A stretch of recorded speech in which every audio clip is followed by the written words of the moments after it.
Hello, my name is Егон Чолакяn. As the year 2024 draws to a close, I deem it my duty to present a concise analysis and a well-substantiated outlook for the climatic and geodynamic trends expected in 2025. Based on the available data, we can assert with confidence that the coming year will witness a substantial intensification of climatic cataclysms, as well as an escalation in both the frequency and severity of geodynamic phenomena. Allow me to begin with the current situation. In 2024, we observed an unprecedented surge in the intensity of natural phenomena, approximately a 7% increase compared to the previous year.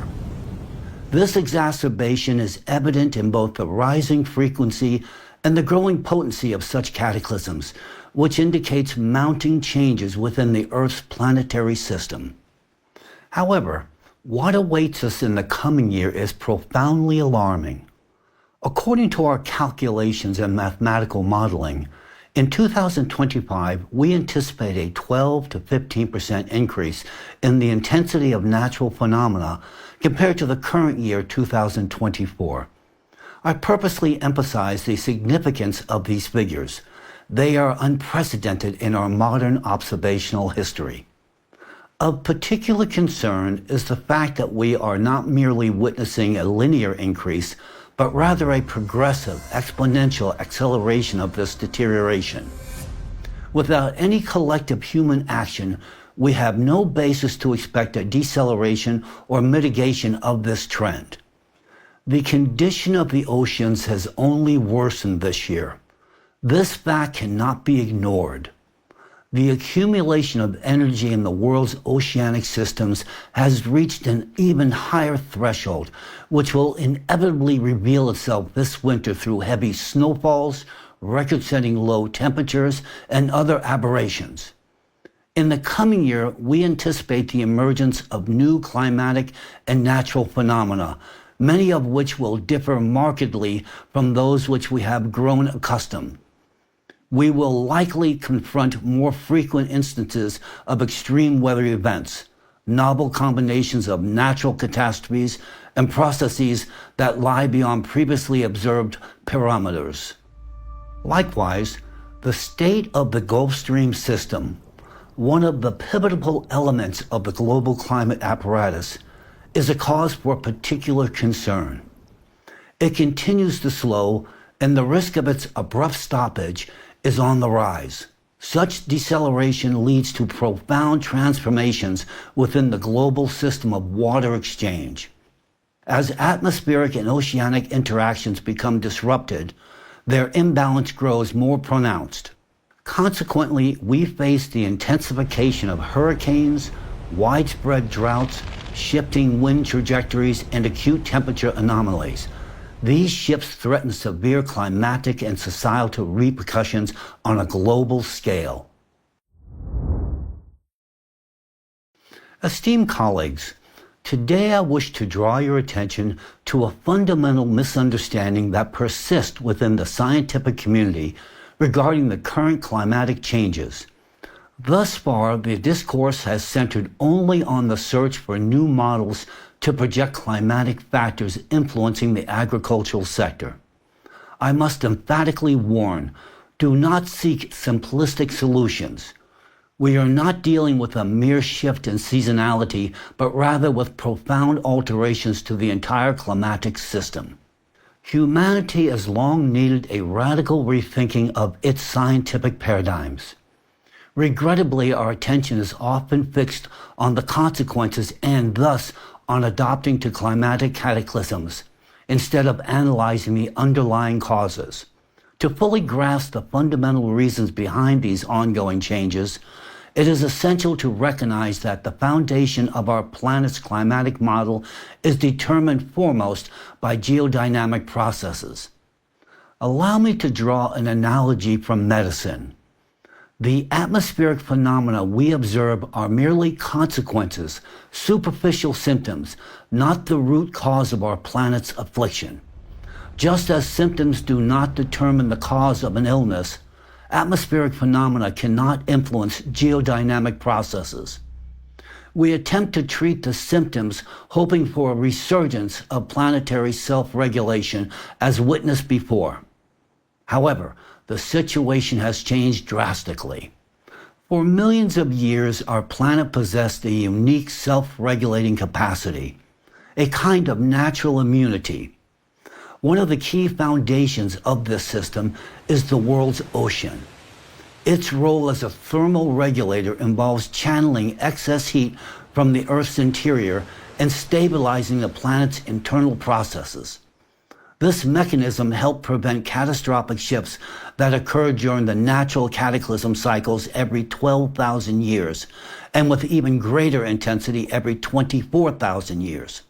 However, circumstances have now changed. Anthropogenic pollution of the ocean by micro and especially nanoplastics has negatively affected its ability to convey and redistribute heat. As a consequence, thermal energy has been accumulating in the global ocean and within Earth's inner layers at an unprecedented rate. This surplus of heat could become a powerful catalyst, triggering and intensifying geodynamic processes such as volcanism and earthquakes. Of heightened concern is the increasing number of deep-focus earthquakes within the mantle. These earthquakes occur at depths exceeding 300 kilometers or 186 miles. They are essentially massive intermantle explosions that release enormous volumes of energy, including heat. Not only are these events becoming more frequent, but their magnitudes are growing as well. On average, more than 15 deep-focus earthquakes with a magnitude above 4 occur each day. Even more troubling is that these processes are self-reinforcing. Each new event creates conditions that beget further intermantle explosions, hastening the overall destabilization of the system. Our mathematical model confirms this very trend. These processes initiate a chain reaction. Rising magma temperatures and increasing pressure on the Earth's crust stimulate heightened volcanic activity and destabilize supervolcano calderas. Even more significant is the fact that cyclical processes exert influence not only on the climatic system, but also on Earth's magnetic field and gravitational interactions, introducing changes on a micro scale. These minor micro-level fluctuations have far-reaching consequences for the atmosphere as a whole. Seismic activity continues to escalate, and the number of deep focus events is growing at a rapid pace. If anyone believes this increase merely reflects a greater number of sensors, they are mistaken. This phenomena is unfolding irrespective of the expansion of sensor networks or improvements in their sensitivity. Furthermore, public access to seismic data is steadily declining. Yet even the data that remain publicly available demonstrate an unprecedented rise in the intensity and frequency of earthquakes. Meanwhile, the process of natural degassing within Earth's mantle, evidenced by volcanic activity, continues to intensify. In this manner, the pressure accumulating deep within the Earth is only slightly revealed by volcanic eruptions. With regard to the overall dynamics of these processes, I can say the following. A characteristic feature of the escalation of various cataclysms remains their cascading nature. Periods of intensified activity give way to phases of relative diminution. However, it is crucial to note that with each new cycle, the duration of these quiescent phases diminishes while the intensity and frequency of activity in subsequent phases intensify. In other words, with every repetition, the process grows more vigorous and the periods of calm or reduced activity grow ever shorter. Our mathematical model precisely confirms this pattern, and the outlook for the coming year offers no consolation. One might ask, what should you expect? Regrettably, the answer is clear: nothing promising. We are already entering a new reality to which it is becoming increasingly difficult to adopt. Yet instead of focusing on investigating primary causes and devising solutions, we continue to engage in pursuits that have little to do with what is truly needed for the survival of our civilization. This is a deeply troubling testament to humanity's collective myopia. Unfortunately, this is the objective truth. Allow me to move on to a more detailed geospatial outlook. First and foremost, it should be noted that the United States of America will not be able to evade the consequences of intensifying cataclysms. This is inevitable. The escalation of cataclysms on North American continent will continue to mount. Admittedly, at this moment, I do not observe imminent criticality at the Yellowstone supervolcano zone. Still, one must not trifle with such entities, and it would be rash of me to offer any guarantees. We're recording certain shifts in geophysical parameters, and there is a likelihood that they will intensify. Nevertheless, the principal epicenter of geodynamic risk is moving to another continent, where the risk of adverse process dynamics is currently heightened. Particular attention should be paid to the territory of China. According to our calculations, the approaching climate changes will exert an unprecedented influence on the region's industrial infrastructure and production capacities. These processes are inexorable. This is not merely a challenge to one specific country. It is the onset of a new era of global transformations, the repercussions of which regrettably will be felt by all of us. Allow me to draw your particular attention to the situation unfolding on the Arabian Peninsula. Floods and hurricane-force winds are already exerting considerable pressure on the region's infrastructure. In addition to the climatic anomalies and intensifying atmospheric phenomena we are currently witnessing, our calculations indicate an impending intensification of seismic activity in the Arabian Peninsula. Over the past year, the number of earthquakes with a magnitude greater than 3 in this area has doubled, which means that the emergence of powerful earthquakes in the region is merely a matter of time. Once the rapid escalation of higher magnitude seismic activity begins to affect this region, the consequences may prove extremely severe. Future geodynamic changes on the Arabian Peninsula are inevitable, and it is our professional duty to warn the scientific community and the public. I must say, I sincerely pity Dubai. It is a magnificent city, yet its future is predetermined. Today, I would also like to draw your attention to the extremely dangerous situation unfolding in the Mediterranean region, particularly in Italy. While many have their eyes fixed on Yellowstone, which according to current forecasts does not demonstrate critical indicators for the coming year, the situation with the Italian supervolcano Capi Flegrei looks far more alarming. This volcanic complex is exhibiting signs of extraordinarily rapid escalation and seismic activity, and the year 2024 has been especially noteworthy in this regard. Please take a look at the graphs from the November 2024 Capi Flegrei Bulletin, published by the Naples section of the Vesuvius Observatory. These graphs illustrate the trends of key seismological parameters at the Capi Flegrei since 2005. Over the last 12 months, the region has recorded 6,547 earthquakes, which is nearly an 8% increase over the previous year. The majority of these earthquakes occurred at depths of up to 3 kilometers, that is to say 1.9 miles, with a maximum depth of approximately 4 to 5 kilometers, again 2.5 to 3.1 miles. These shallow earthquakes are particularly concerning because their limited depth indicates rising pressure in the magma reservoirs. Furthermore, such events can serve as precursors to larger events, including volcanic eruptions or major fault ruptures, since shallow seismicity often signals instability of the surrounding rock strata near the surface. Since 2019, the region has witnessed an increase in the frequency of earthquakes with a magnitude of 3, which further confirms the escalation of activity. In addition, the total energy released by the earthquakes from 2019 to 2024 has already surpassed that of the most substantial bradyseism on record in 1983. Bradyseisms are vertical movements of the Earth's crust.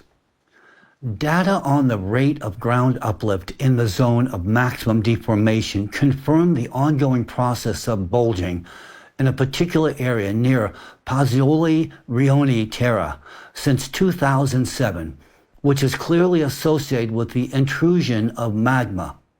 At Campi Flegrei, we also continue to see a steady increase in other thermal and geochemical parameters. These processes indicate energy accumulation within the Campi Flegrei system.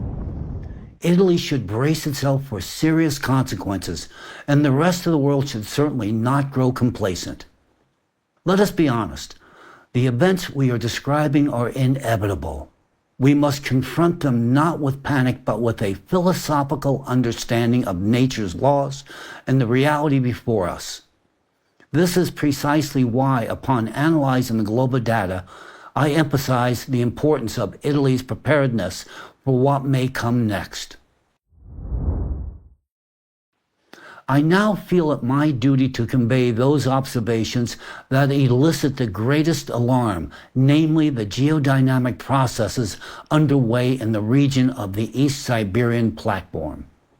Unfortunately, due to the actions of a single individual, we possess only limited information and must rely primarily on indirect indicators of what is occurring in Siberia. Yet even the data we have point to a stable trend of increasing pressure on the East Siberian platform from below owing to the ascent of a massive magma plume. Judging by the marginal deformations in the emergent geodynamic processes, we can state with confidence that the plume's pressure on the platform is extensive and significant. The uplift of the platform has already begun. This is without question a profoundly tragic trend. However, there is another aspect of this phenomenon that merits attention. The current activity of the Siberian plume may serve as a kind of safety valve within the global geodynamic system. Our research shows that the ongoing redistribution of mantle stresses is contributing to a slight reduction of pressure in the magma reservoirs of other supervolcanic systems. Let us now address the mechanism of platform uplift separately. Traditional models assume that as mantle plumes rise and heat the overlying lithosphere, they should create a substantial surface uplift of up to 2 kilometers, about 1.2 miles, in height before magma breaks through. However, there were no geological indications of such dramatic uplift in the area of the Siberian traps, which were formed as a result of a magma plume intrusion 250 million years ago. A study published in 2011 in Nature by geologist Sobolev and colleagues from institutes in Russia, Germany, and France presented a fundamental change in our understanding of mantle plume dynamics. Based on their examination of magmatic rocks from the Siberian traps, they established that instead of rising like a bubble, the plume gradually eroded the lithosphere from below. When the erosion at the contact zone between the molten plume material and the upper mantle rocks reached a depth of 50 kilometers, about 31 miles, large-scale lava outpourings and eruptions at the surface began. The present activity of the plume likely follows the same mechanism. Therefore, we should not expect a significant uplift in just one area at the initial head of the plume's intrusion. Nevertheless, this does not rule out the possibility of extensive regional uplift of the entire East Siberian platform by some amount. Even a micro-scale uplift of this sort could ultimately lead to a macro catastrophe. Geological data indicate that the intrusion of a magma plume in Siberia approximately 250 million years ago at the boundary of the Permian and Triassic periods led to the largest mass extinction event in Earth's history. To grasp the scale of the potential threat, I will offer a comparison. A possible magma breakthrough in this region could have consequences 1,000 times greater than the combined effect of hypothetical eruptions at Yellowstone and Campi Flegrei. Any specialist in geodynamics would confirm the gravity of these observed processes. From a scientific standpoint, we are witnessing a classical scenario in the evolution of a large-scale geological event, the intrusion of a gigantic magma plume. If humanity does not undertake measures related to volcanic engineering in Siberia, there are only two possible scenarios. The first is a sudden breakthrough of the Siberian plume and the rapid extinction of humankind. The second is a gradual emergence of lava at the surface, similar to what transpired 250 million years ago, bringing about a slow, agonizing demise for the population of an entire continent. The key question is not whether one of these scenarios will occur, but rather the scale. Will the consequences be confined to one continent, or will they affect all of humanity? We find ourselves in a rather ambivalent situation with the East Siberian platform. On the one hand, our calculations show that the lithospheric block in this region possesses exceptional strength and a significant reserve of deformation resistance. These characteristics provide some hope that over the coming year, the platform will withstand the plume's onslaught. However, for the past year and a half, we have not had accurate data on the dynamics of geological processes in this area, which greatly complicates our ability to forecast events. At the same time, we must not forget that a risk of the breakthrough in the Mariana Trench, an issue we have discussed repeatedly, has not diminished. Such a breakthrough may unfold according to a scenario analogous to what humanity observes on Mars. Meanwhile, it remains unclear which of these processes will reach a critical point first: the exhaustion of the East Siberian plate strength, or destabilization in the Mariana Trench region. Which of these two scenarios is better or worse is quite literally up to you to decide. I must note that the answers to many of these critical questions will likely emerge in the coming years. The ongoing processes demand the immediate attention of the international scientific community and coordinated efforts in monitoring and risk assessment. However, as you know, humanity is now confronted with a situation in which, due to the decisions made by one individual, access to critically important geological data in the East Siberian platform area remains quite literally blocked. For a year and a half now, we have been unable to conduct comprehensive monitoring of subsurface processes in this region. At the same time, the Siberian magma plume could erupt at any moment. This inaccessibility, brought about by the actions of a single individual, is already affecting billions of people worldwide. Unfortunately, these repercussions will only intensify without timely measures. Time works against us, and each day of delay increases risk for all of humanity. It is important to understand that planned, controlled degassing of the Siberian magma plume could become a vital instrument for reducing subsurface pressure and preventing catastrophic events in Siberia and around the globe. But will anyone undertake such efforts? Frankly, I doubt it. Those responsible are far too occupied with geopolitics.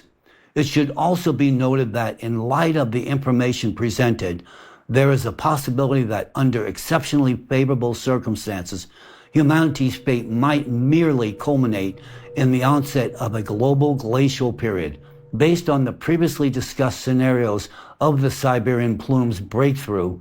This process could begin significantly earlier than traditional climate models would otherwise suggest.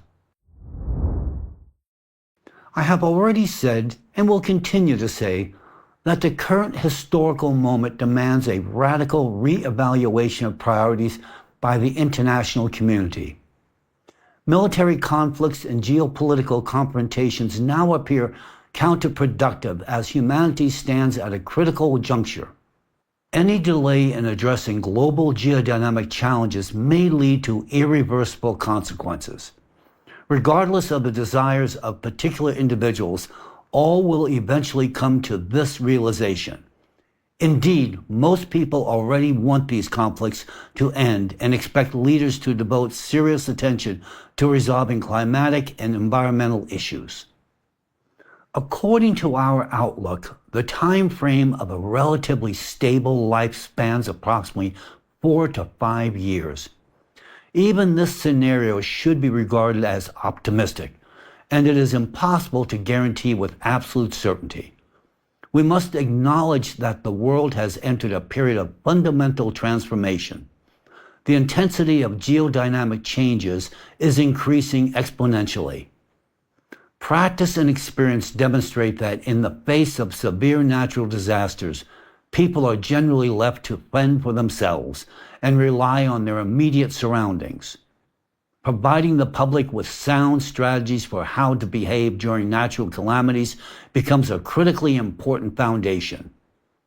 Even if we cannot do more, at least this measure can save many lives. It is therefore essential to be prepared and possess basic survival skills, as well as a clear understanding of how to act under the extreme conditions of intensifying cataclysms. The events to come demand greater composure, heightened vigilance, and a readiness to avoid unnecessary risk. Pay attention to the warnings of rescue services, and if need be, evacuate dangerous areas in advance. This may save your life. Remember that your awareness and preparedness in the face of cataclysms can safeguard not only you, but those around you as well. Take care of yourselves. Your life is worth it.